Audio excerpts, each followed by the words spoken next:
حاضرین و ناظرین کرام، اسلامی مہینوں میں ربیع الاول کا مہینہ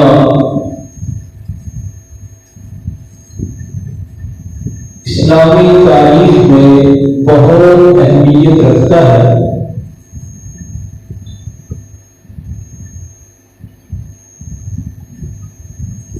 اسی مہینے میں جیسا کہ اکثر مسلمانوں کو معلوم ہے،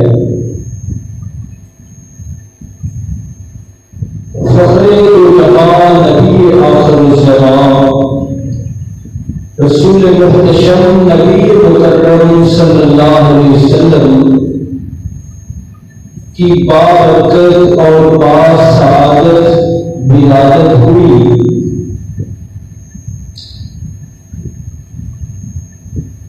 پوری دنیا کے لیے آپ کو رحمت بنا کر بھیجا گیا۔ آپ کی ولادت کی نسبت اس مہینے کے ساتھ ہے، لیکن اس عظیم اور بابرکت واقعہ کے علاوہ کچھ اور واقعات بھی ہیں جو اسی مہینے میں سامنے آئے، اور ان واقعات میں سے اہم ترین ایک واقعہ یہ ہے کہ یہی وہ مہینہ ہے جب مدینہ منورہ میں صحابہ کرام رضوان اللہ علیہم اجمعین نے اپنے محبوب اور اپنے پیارے نبی صلی اللہ علیہ وسلم کو الوداع کہا تھا۔ مدینہ منورہ میں کوہرام مچا تھا اس دن۔ مطلب یہ کہ اسی مہینے میں رسول کریم صلی اللہ علیہ وسلم اس دنیا سے رخصت ہوئے تھے، تو آپ کی ولادت کا مہینہ بھی یہی ہے اور آپ کی وفات کا مہینہ بھی یہی ہے۔ اسی طرح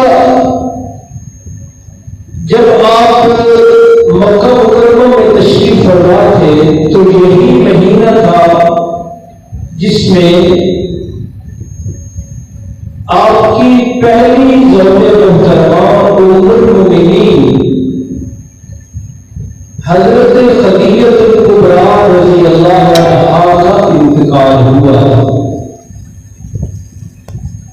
تو اس مہینے کا وہ بھی ایک اہم واقعہ ہے، اس میں رسول اللہ صلی اللہ علیہ وسلم افسردہ ہوتے تھے، اور اسی طرح آپ کے چچا جان جو آپ کا بڑا خیال رکھتے تھے اور آپ بھی ان کا بڑا احترام کرتے تھے، اور یہ بات آپ ہمارے ممبر سے ہی سن رہے ہیں کہ آپ صلی اللہ علیہ وسلم بھی ان کا احترام کرتے تھے۔ جناب ابو طالب ان کا انتقال بھی اسی مہینے میں ہوا ہے۔ اسی طرح ایک اہم واقعہ مدینہ منورہ کی زندگی میں اسی مہینے میں پیش آیا، اور وہی آج کا موضوع سخن ہے، اور اس لیے بھی اسے منتخب کیا گیا ہے تاکہ یہ سارے واقعات ہمارے ذہن میں رہیں۔ ان میں سے ہر واقعہ ہی اپنی جگہ پہ بڑی اہمیت رکھتا ہے۔ آپ کی ولادت باسعادت پوری انسانیت کے لیے رحمت کا باعث بنی، اور آپ کی وفات حسرت آیات نے پوری امت کو افسردہ اور رنجیدہ کیا، دو ہستیوں کے انتقال کی میں نے بات کی، اس پر تو اللہ کے پیغمبر صلی اللہ علیہ وسلم اتنے افسردہ ہوئے کہ اس سال کو غم کا سال قرار دیا۔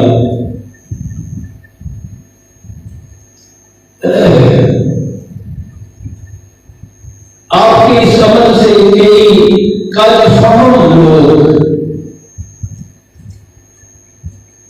دن منانے اور سال منانے کی دلیل لیتے ہیں، کہتے ہیں کہ آپ نے بھی دیکھیں اس سال کو غم کا سال قرار دیا ہے،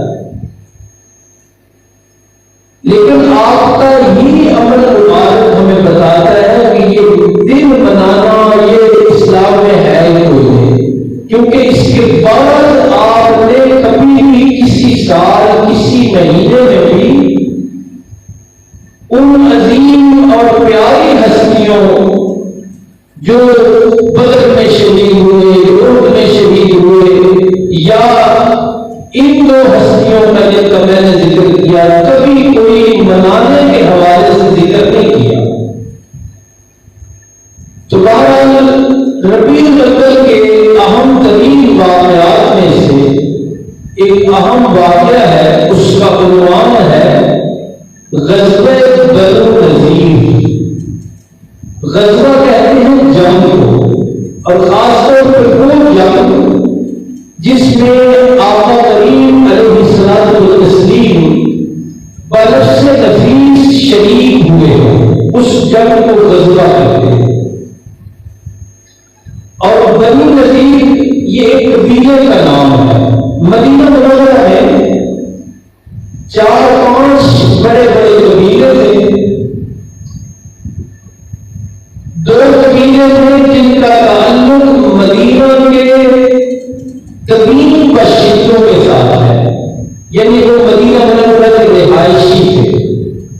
ایک خاندان، ایک قبیلے کا نام اوس ہے اور ایک کا نام خزرج ہے، اور یہ وہی 2 قبیلے ہیں جنہوں نے رسول اللہ صلی اللہ علیہ وسلم کو ہجرت کے موقع پر ویلکم کیا تھا، خوش آمدید کہا تھا، اور انہی کو انصار کہتے ہیں۔ انہوں نے نصرت کی، مہاجر صحابہ کی، اور ہجرت کے موقع پر رسول اللہ صلی اللہ علیہ وسلم کو مدینہ منورہ میں خوش آمدید کہا۔ یہ دونوں قبیلے مدینہ منورہ کے پرانے اور قدیم باشندے تھے۔ ان کے علاوہ 3 قبیلے اور تھے، ان میں سے ہی ایک قبیلہ ہے بنو نذیر، اور یہ مدینہ منورہ کے مستقل اور قدیم رہائشی نہیں تھے، یہ کہیں اور سے آ کے وہاں آباد ہوئے تھے، اور یہ مصر سے آئے تھے، مصر سے، اور ان کا تعلق جو ہے نسلی تعلق حضرت ہارون علیہ السلام کے ساتھ ہے، یعنی یہ ان کی اولاد تھے۔ وہاں مصر میں یہ آباد تھے، اور جب وہاں ان پر تکلیفیں اور آزمائشیں آئیں تو مصر سے منتقل ہو کر یہ مدینہ منورہ آئے، اور آئے اس لیے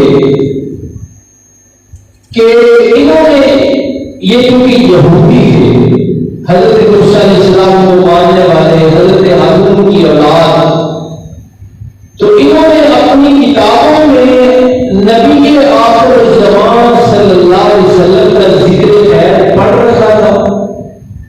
مصر میں جب ان پر حالات کم ہوئے تو یہ نشانیاں ٹٹولتے ٹٹولتے تلاش کرتے کرتے مدینہ شریف پہنچے، اور یہاں آ کر آباد ہو گئے۔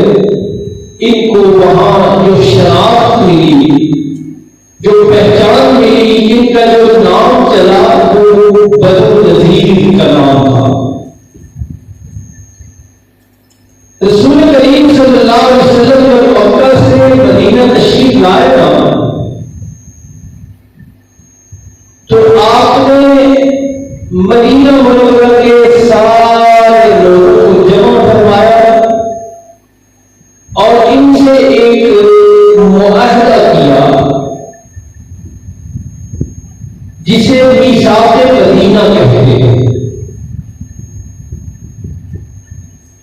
اور یہ معاہدہ اس لیے کیا کیونکہ اسلام حکمرانی کے لیے آیا ہے۔ آج یہ بات تھوڑی لگتی ہے کیونکہ آج جب ہم یہ بات کر رہے ہیں تو مسلمان کیونکہ مظلوم ہیں اور غیروں کے تابع ہیں اور ان کو وہ شوق اور ذوق ہی ان کا ختم ہو گیا کہ یہ بھی کبھی دنیا پر حاکم تھے، دنیا کے فیصلے مسلمانوں کے فیصلوں کے ساتھ منسلک ہوا کرتے تھے، لیکن اب ایسا نہیں ہے۔ اس لیے یہ بات ہی بڑی ہوتی لگتی ہے کہ اسلام حکمرانی کے لیے آیا اور یہ بات کر بھی کوئی نہیں رہا۔ آج کے مسلمانوں نے لباس مسجد مسلمانوں نے جیسے نام رکھ لینا، بس اسی کو اسلام سمجھ لیا ہے۔ حالانکہ رسول کریم صلی اللہ علیہ وسلم کی تشریف آوری کا جہاں ذکر ہے نا قرآن میں، وہاں ہی یہ بات موجود ہے کہ الذی بعث رسولہ بالہدی ودین الحق لیظہرہ علی الدین کلہ، کہ اللہ نے اپنے مجسمہ رحمت پیغمبر کو بھیجا ہی اس لیے ہے تاکہ وہ اسلام کو سارے دینوں پر غالب کر دے۔ تو آپ صلی اللہ علیہ وسلم نے مدینہ کے سارے لوگوں کو جمع فرمایا اور ان سے معاہدہ کیا کہ ہم نے بھی مدینہ میں رہنا ہے اور تم نے بھی مدینہ میں رہنا ہے، لیکن کیسے رہنا ہے؟ تو اس کے لیے کچھ شرائط ہیں، کچھ باتیں ہیں، ان پر وعدے کریں، ان پر معاہدہ کریں۔ ان میں سے ایک بات یہ تھی کہ ہم آپس میں نہیں لڑیں گے، تم یہودی ہو بے شک، لیکن ہم تم سے نہیں لڑیں گے، تم ہم سے نہیں لڑو۔ یہ ایک اہم بات، اور اس سے بھی اہم ترین بات یہ تھی کہ مسلمانوں اور یہودیوں نے اللہ کے پیغمبر صلی اللہ علیہ وسلم کی موجودگی میں یہ معاہدہ کیا کہ ہم مدینہ کا دفاع مل کر کریں گے۔ یعنی کوئی بیرونی حکومت مدینہ منورہ پر حملہ آور ہوگی، اٹیک کرے گی، تو یہودی اور مسلمان مل کر اس کا مقابلہ کریں گے۔ دیکھیں نا اللہ کے محبوب صلی اللہ علیہ وسلم کی بصیرت،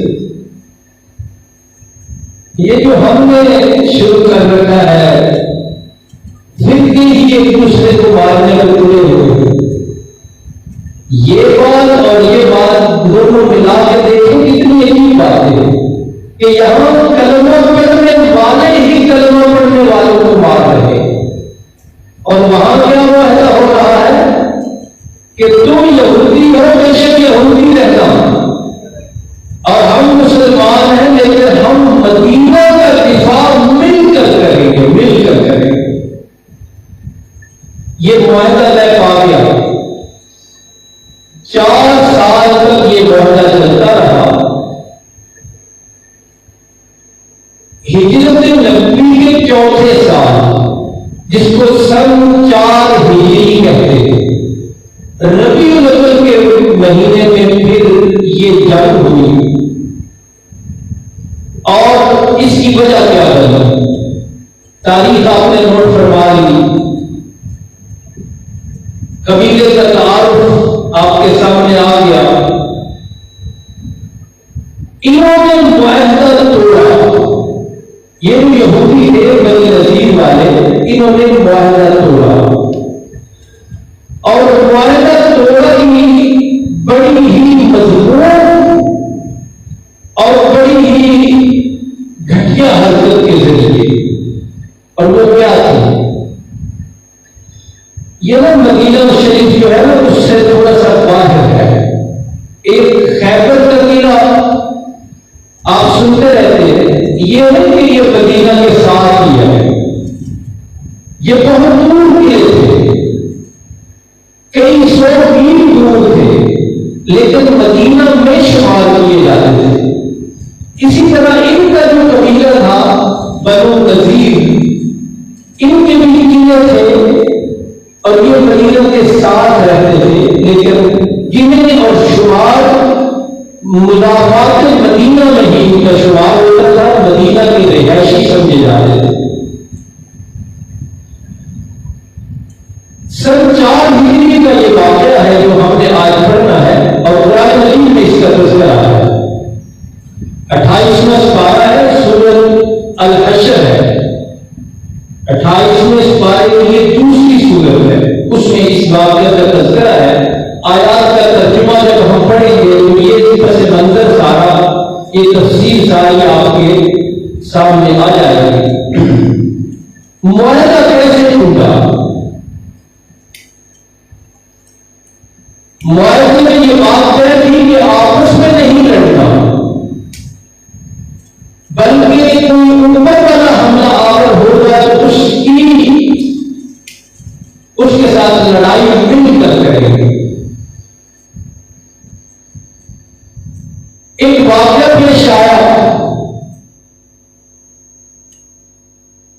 رسول کریم صلی اللہ علیہ وسلم اس واقعہ کے سلسلے میں ان کے پاس تشریف لے گئے۔ یہ اس جنگ کی اہم وجہ ہے جو آپ نے سمجھ لی ہے۔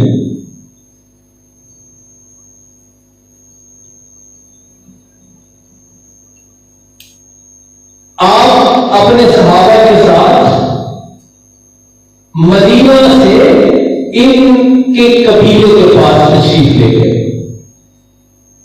کوئی بات طے کرنی تھی، کوئی معاملہ سلجھانا تھا، قتل کا ایک معاملہ تھا، اسے سلجھانے کے لیے آپ تشریف لے گئے۔ آپ صلی اللہ علیہ وسلم جب وہاں تشریف لے گئے، ان کے پاس پہنچے تو وہاں جہاں آپ تشریف فرما تھے وہ ایک دیوار کا سایہ تھا۔ آپ اس دیوار کے سائے میں بیٹھے ہوئے تھے تو ان کے بڑے سرداروں نے آپس میں مشورہ کیا، خفیہ طور پر، اور مشورہ انتہائی گھناؤنا اور انتہائی گھٹیا تھا، اور وہ مشورہ تھا رسول اللہ صلی اللہ علیہ وسلم کے قتل کا، آپ کو شہید کرنے کا مشورہ۔ ایک آدمی کے ذمہ انہوں نے لگایا کہ جب آپ وہاں تشریف فرما ہو تو تم پیچھے سے جا کر دیوار کی دوسری سائڈ میں کھڑے ہو کر یہ دیوار پوری رسول اللہ صلی اللہ علیہ وسلم پر گرا دے۔ آپ جس کام کے سلسلے میں گئے تھے وہ باتیں ہو رہی تھی اور ان کا یہ خفیہ مشورہ ہوا، اور اس پر عمل کے لیے انہوں نے مبدہ وہاں بھیج بھی دیا۔ اتنے میں اللہ کے پیغمبر صلی اللہ علیہ وسلم کو اللہ نے حضرت جبریل امین کے ذریعے ان کی سازش کی خبر دی۔ اللہ نے بتایا کہ یہ خفیہ مشورہ کر چکے ہیں اور انہوں نے ایک آدمی مقرر کر دیا ہے جس نے یہ دیوار آپ کے اوپر گرانی ہے، اور یہ آپ کی شہادت اور آپ کے قتل کی سازش کر چکے۔ جبریل امین علیہ السلام نے جیسے ہی آپ کو یہ خبر دی اللہ کے حکم سے، تو رسول اللہ صلی اللہ علیہ وسلم ناراض ہو کر اور غصے ہو کر واپس اپنے گھر تشریف لے آئے اور صحابہ کو بتا دیا کہ کیونکہ انہوں نے معاہدہ توڑا ہے، خود معاہدہ یہ تھا کہ آپس میں نہیں لڑنا، لیکن انہوں نے میرے قتل اور شہادت کی سازش کر کے وہ معاہدہ خود توڑ دیا ہے، لہذا ان کے ساتھ ہم جنگ ہوگی۔ چنانچہ رسول اللہ صلی اللہ علیہ وسلم نے صحابہ کو ساتھ لے کر ان کا محاصرہ کیا، ان کا گھیرا کر لیا، پورے جو قلعے تھے سب کو گھیر لیا، اور یہ گھیرا اور محاصرہ تقریباً 19 یا 21 دن تک جاری رہا۔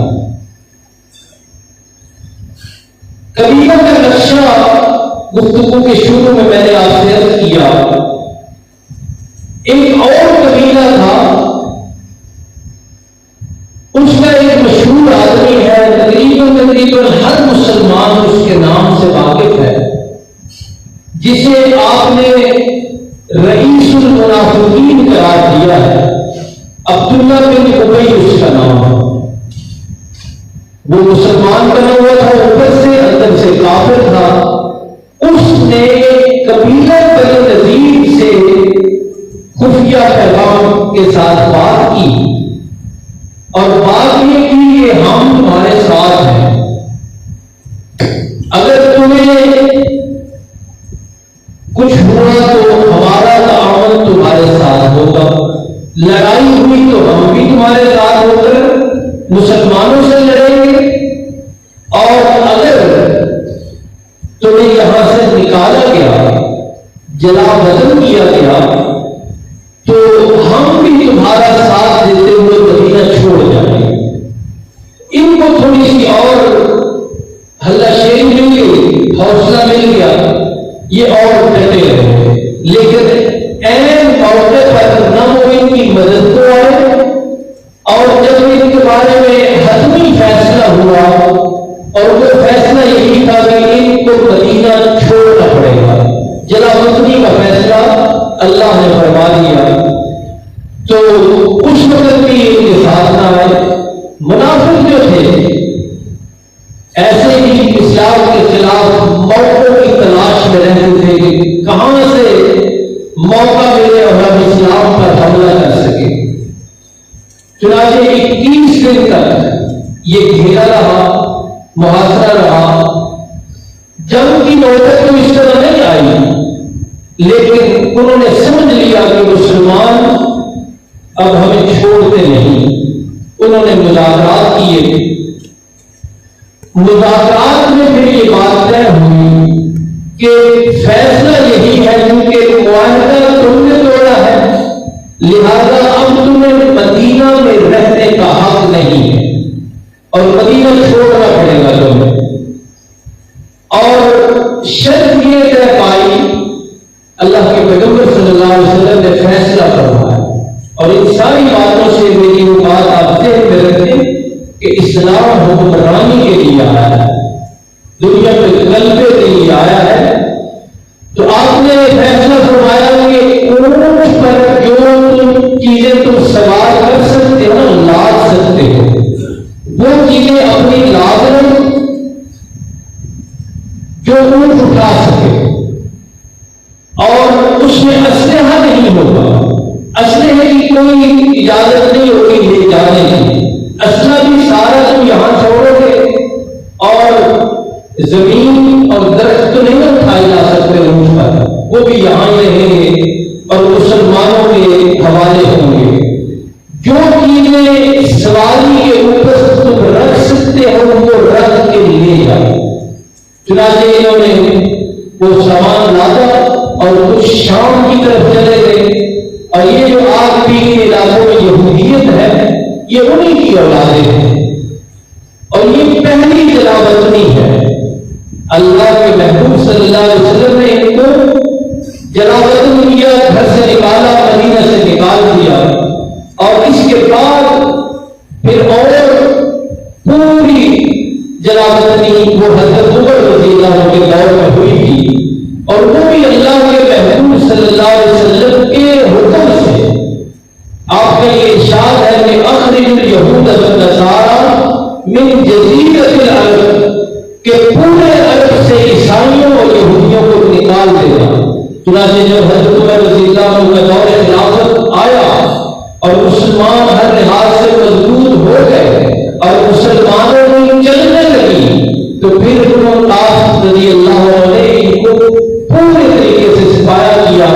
اور عرب سے نکال دیا. تو یہ ہے بنو نذیر کا واقعہ. بعد میں جو دوست تشریف لائے ہیں ان کو مضمون سے جوڑ دوں کہ ربیع الاول سن 4 ہجری کا یہ اہم ترین واقعہ ہے جس کا خلاصہ ہم نے پڑھا. اب قرآن آیات کا صرف ترجمہ ہوگا تو ساری باتیں آپ کے سامنے آ جائیں گی. سورۃ الحشر ہے 28 کا سپارہ ہے, اس میں اللہ نے اس واقعہ کا ذکر فرمایا ہے جس کا خلاصہ میں نے پہلے عرض کر دیا. فرمایا هو الذی اخرج الذین کفروا من اہل الکتاب, وہی الہ العالمین رب العالمین ہے جس نے اہل کتاب کافروں کو ان کے گھروں سے نکالا. یہ جو جلالت ہوئی لِأَوَّلِ الْحَشْرِ, پہلی جلالت کی. دوسری جلالت کا بھی میں نے ذکر کیا. حشر کیسے کہتے ہیں جمع ہونے کو. اور رسول اللہ صلی اللہ علیہ وسلم نے شام کے ملک کو ارض محشر قرار دیا ہے, ارض محشر. لیکن قرآن مجید کی آیت مبارکہ کا جو حصہ میں نے خطبہ میں پڑھا ہے وہ یہ تھا فَاتَبِعُوا يَا أُولِي الْأَبْصَارِ. واقعہ بیان کرتے ہوئے اللہ کہتے ہیں کہ اے عقل والو اس واقعہ سے عبرت حاصل کرو. تو واقعہ بطور واقعہ میں نے بھی نہیں آپ کو سنانا, ہم نے بھی عبرتیں لینی ہے, سبق لینے. اور کسی عقل مند نے کہا ہے کہ باعث عبرت کرنے سے بہتر ہے عبرت حاصل کرنا. بندہ دوسروں کے لیے سبق کرے کہ دوسرے ہم سے سیکھیں کہ ہم تمہارے ساتھ کیا بیتی. اس سے بہتر ہے کہ جو واقعات پہلے ہو چکے ہیں ان سے عقل لی جائے, ان سے سمجھ پیدا کی جائے, ان سے سبق لیا جائے, عبرت حاصل کی جائے. اور یہ آیت مبارکہ اللہ نے اسی واقعہ میں بیان کی ہے کہ اے عقل مندو, اے ہوش و حکمت والو, عبرت حاصل کرو. اب وہ عبرتیں کیا ہیں؟ فرمایا مسلمانوں تمہارے وہم و گمان میں بھی نہیں تھا کہ یہ مدینہ چھوڑیں گے, کیونکہ یہ طاقت میں تھے, قوت میں تھے, غلبہ میں تھے. ہے کہ نہیں؟ کئی لوگوں کے بارے میں خیال آتا ہے کہ یہ تو اپنی جگہ سے ہلیں گے بھی نہیں. انہیں کون پوچھے گا, اس کی جو جرات اتنی ہے, اس کا تو دبدبہ اتنا ہے. تو عبرت یہی ہے, اللہ کہتے ہیں تمہارے ذہنوں میں بھی کبھی نہیں آئی تھی کہ اتنے جلدی, اتنے جوان, اتنی دولتوں والے کبھی مدینہ چھوڑیں گے اور ان کو ذلیل ہو کے نکلنا پڑے گا. تم نے سوچا بھی کبھی نہیں. اور ان کے بارے میں بتایا, فرمایا وَظَنُّوا أَنَّهُمْ مَانِعَتُهُمْ حُصُولُهُمْ مِنَ اللَّهِ. تم نے بھی کبھی نہیں سوچا تھا کہ یہ نکلیں گے, کبھی ذہن میں نہیں آئی تھی کہ انہیں بھی مدینہ چھوڑنا پڑے گا, سوچا بھی نہیں تھا. لیکن وَظَنُّوا, دوسری سائڈ پہ انہوں نے بھی یہ سمجھ رکھا تھا کہ انہم مانعتہم حصولہم من اللہ, کہ ان کے لیے اللہ کے عذاب سے ان کو بچا لیں گے.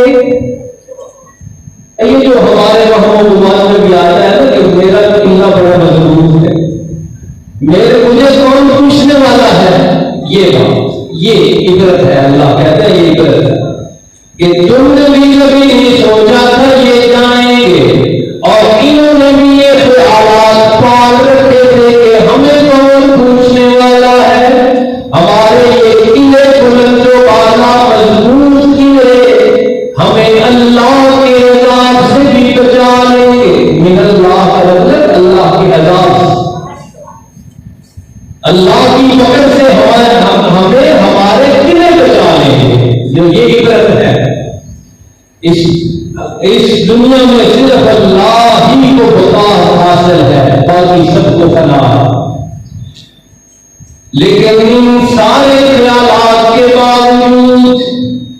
کہ تمہیں کبھی سوچ نہیں آئے تھی یہ جائیں گے، ان کا خیال یہ تھا ہمیں پوچھنے والا کوئی نہیں۔ فآتاہم اللہ من حیث لم یحتسبوا، اللہ کا عذاب ان کے پاس ایسی جگہ سے آیا جہاں کا ان کو گمان بھی نہیں تھا۔ بڑے امن سے رہ رہے تھے، بڑے عیش اور پریم میں زندگی گزار رہے تھے، لیکن جب رب العالمین نے ان کے پاؤں اکھاڑنے کا فیصلہ کیا تو غلطی ان سے ہی ہوئی۔ رسول اللہ صلی اللہ علیہ وسلم کی شہادت اور قتل کی سازش میں نہیں بچائی تو اللہ نے اسی بیس پر ان کے جلاوطنی اور ان کے مدینہ چھوڑنے کا انتظام کر دی، ان کے گمان میں بھی نہیں تھا۔ تو یہ بھی اللہ کی قدرتوں کی طرف اشارہ ہے، اور ساتھ اشارہ میں کرتا جاؤں کہ آج جو ہمارے ملک میں حالات، یقین مانے بڑے لوگوں نے اپنے محفوظ مکانات کی وجہ سے کبھی سوچا بھی نہیں ہوگا کہ ان کے مکان اور ان کی جائیدادیں اور ان کے مال بھی مل کر میٹ ہو جائیں گے، لیکن ہوا ہے کہ نہیں ہوا؟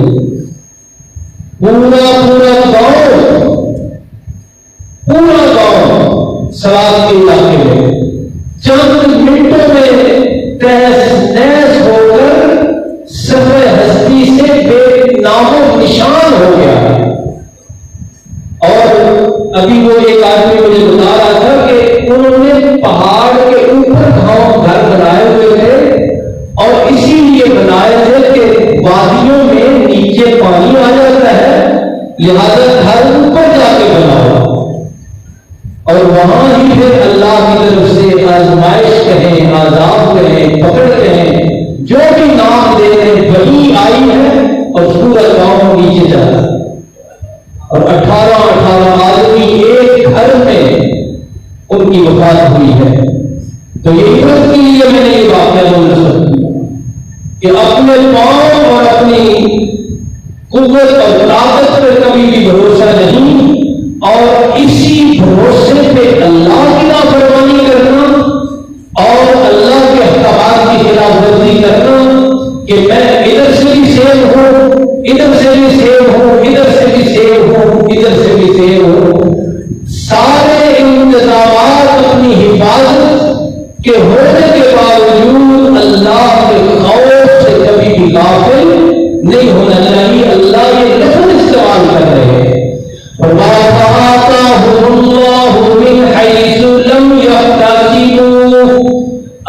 کا عذاب ادھر سے آیا جدھر کا ان کو گمان بھی نہیں تھا۔ وقت ختم ہو گیا تو بہرحال یہ نکلے جب تو انہوں نے اپنے مکان خود اپنے ہاتھوں سے تباہ کیے۔ یخربون بیوتہم بایدیہم، اپنے وہی مکان جن کو اس حد تک لے گئے تھے کہ اللہ کا عذاب بھی یہاں نہیں پہنچ سکتا، اپنے ہاتھوں سے تباہ و برباد کیے۔ تو تفصیلی واقعہ ہے، مختصر خلاصہ میں نے عرض کیا، اس واقعہ کا تعلق بھی ربیع الاول سے ہے، اور اس میں جو عبرت کی باتیں ہیں، ہماری زندگیاں جو ایک سانس کی بار ہے، ایک سانس صرف آ گیا، اور اگر اللہ کا حکم رکنے نہ ہو گیا تو ساری دنیا کے ڈاکٹر اور ساری دنیا کی دولت ایک سانس کا اضافہ نہیں کر سکتی۔ ایسی نازک زندگی کے بند ہوتے ہوئے ساری کائنات کے بادشاہ کی خلاف حکموں کی خلاف ورزی کرتے ہوئے ہمیں بھی سوچنا چاہیے۔ آج مسلمان جتنے اللہ کی یاد سے غافل ہیں شاید ہی لوگ، ابھی جیسا کہ مستقل جو تشریف لاتے ہیں دوستوں کو معلوم ہے کہ ساتھ میں تنبیہ کرتا رہتا ہو اور رد کرتا۔ اب کتنا بڑا عذاب آیا ہے، کتنی بڑی تکلیف کا سامنا، اور کیلکولیٹروں والوں نے بتایا کہ اتنے ارب کا نقصان ہو گیا، اتنے ارب کا نقصان ہو گیا، لیکن ممبر کا خادم ہونے کی وجہ سے ہمیشہ میں یہ عرض کرتا ہوں اور جھنجھوڑنے کے لیے، جگانے کے لیے، بیدار کرنے کے لیے کہ اتنی بڑی پکڑ کے باوجود ایک بندہ کو دکھاؤ جو جاگا ہو، جو بیدار ہوا ہو، جس نے کہا ہو کہ میں آج کے بعد اللہ کی نافرمانی نہیں کروں گا۔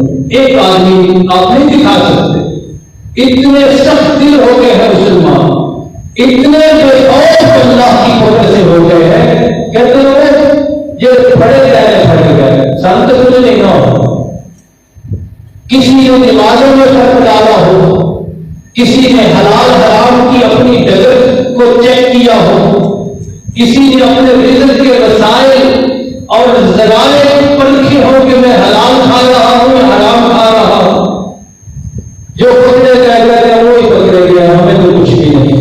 تو دوستو، اتنی نازک زندگی کے بلبوتے پر اتنے بڑے خالق و مالک کی نافرمانی کرتے ہوئے اور اس کے احکامات سے لاپرواہی اور غفلت کرتے ہوئے ہم سب کو سوچنا چاہیے۔